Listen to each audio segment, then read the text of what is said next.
The disappearance of Kimberly Amero, missing from St. John, New Brunswick since September the 3rd, 1985, is still ongoing. 48 hours before her 16th birthday, Kimberly Ann Amero vanished without a trace from attending the fireworks at the St. John exhibition in the city's East End. She was last seen at the Atlantic National Exhibition Fair with her sister Tammy and her friends. Tammy left early, leaving Kimberly and her friends. Kimberly's mother expected her to be home by 11 p.m., but she never came. She immediately assumed that something was wrong when one of her friends came to the home looking for her, so she went to the police station and filed a missing child report. Authorities initially treated the case as if Kimberly had simply run away. She lived in a home filled with drugs, alcohol, and possibly perverted individuals.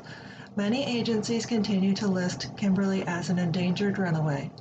Kim was a social butterfly, always bouncing, always energetic, says her sister Tammy Cormier-Rains, who was there the night Kimberly went missing but left early. She told her friends, "I'll be right back," and we've never heard anything since.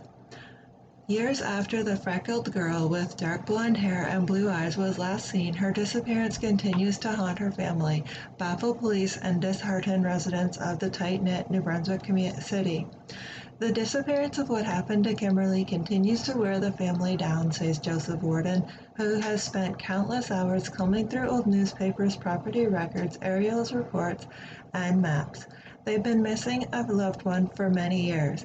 They're never able to grieve. Family members say her disappearance was treated as a runaway and that the decades-old investigation has been marred by misplaced evidence and limited police sources. Indeed, although decades have passed since Kimberly's disappearance, police are always trying to advance this file, Hayes says. There is a team of 3 officers right now. It's all about processing information, going back and seeing if you can shine a different perspective on that information, he adds.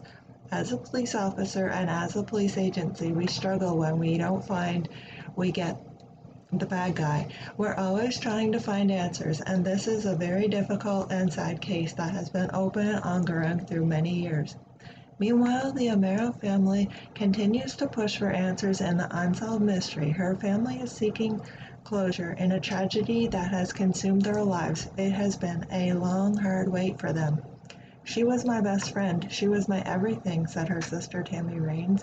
"It has affected me immensely. I've had a void in my heart for all these years, and I will have that void. Even on my best days, happiest days, there's still the unhappiness. We just want to bring more awareness and hopefully bring Kim home to us. It has at times destroyed us," said Ed Amero, her brother. "We've got back up, but we've all been down for the count quite a few times. It's really affected us," he said. "I've had the misfortune of sitting and looking through pictures of Jane Doe's corpses.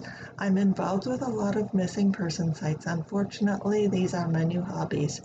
Kimberly's disappearance has affected every aspect of the family's life, Amero said.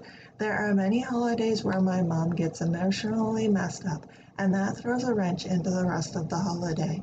There's been morons saying that they know her, people saying they talked to her when they investigated. It's all lies," Amero said. "You wouldn't believe the things we've been through.